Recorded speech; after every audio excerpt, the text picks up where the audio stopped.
Maaga nga pala kami umalis niyan dahil pupunta kami ng Arayat doon sa farm. Pero bago yun ay bumili muna kami dito sa McDo ng maalmusal namin. Burger nga lang pala yung kinain namin yan dahil maaga pa naman. Bago nga pala kami pumunta ng Arayat ay pumunta muna kami dito sa San Luis, dito sa farm ng kapatid ng boss ko. Dahil dito namin kukunin yung isda na ilalagay namin doon sa mini fish pan. Habang inuhuli pa nila yung mga isda ay nag-ikot-ikot muna ako dito sa farm ng kapatid ng boss ko. Nung huling punta ko nga dito ay wala pang masyado mga halaman. At sari-sari ngang mga hayop yung mga alaga nila dito. Meron nga din silang mga alagang unggoy dito. Lumapit pa nga sa akin itong isang unggoy at gusto niya pa yata akong ipasok dito sa kulungan. Buti na nga lang at nakailag ako.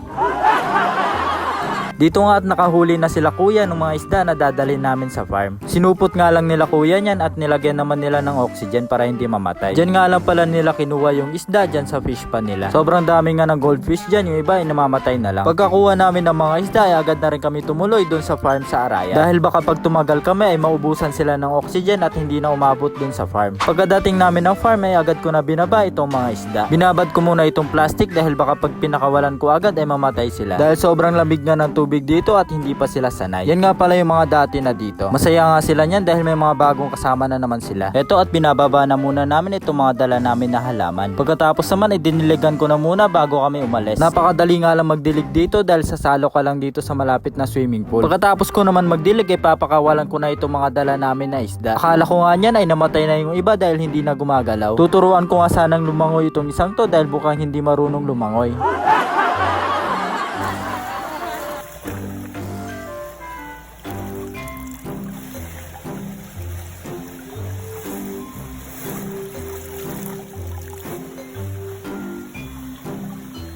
Ang ganda nga nila pinapanood niyan at nakakawala din ng stress. Pero parang itong isang isda pa yata itong na-stress.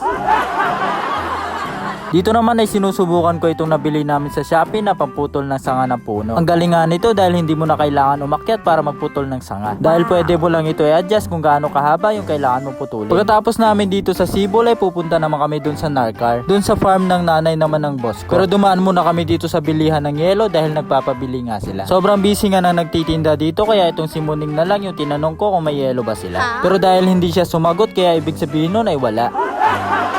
Kaya naman dito na lang kami bumili dito sa isa pang tindahan. Sakto at may nakalagay na ice for sale kaya sigurado meron na silang yelo dito. Nandito na nga kami yan sa Narcar. Eto at paakyat na nga ako dito sa napakaganda nilang hagdanan. Sa mga mahilig ng nature trip dyan tulad ko ay perfect itong lugar para sa inyo. Dahil napakaganda nga ng view dito at tanaw na tanaw mo yung bundok Arayat. At sa pagkakaalam ko ay libre pa yung pagpunta dito at wala kang babayaran na entrance fee. Basta't magpaalam lang kayo sa may-ari bago kayo pumunta. Or di kaya mag-comment lang kayo dito sa video na to. Meron nga din pala silang mini fish pan dito pero yung mga alaga naman nila ay mga hito. At meron din silang mga mini kubo dito na pwede mong tambayan. At dahil oras na nga yan kaya bumili muna ako ng uulamin namin. Tilapia nga sana yung bibiling ko niyan pero dahil wala ako nakitang tilapia kaya itong inihaw na hito na lang. Bumili na rin ako ng okoy para pandagdag. Eto na nga pala lahat ng ulam namin. Longganisa, tocino, spam at yung hito. Pero yung pinaka the best dyan ay itong buro na may kasamang kamatis. Ang sarap nga kumain dito lalo na't ganito pa kaganda yung view na makikita mo. So yun, kakain na muna kami hanggang dito na lang ulit. Babu!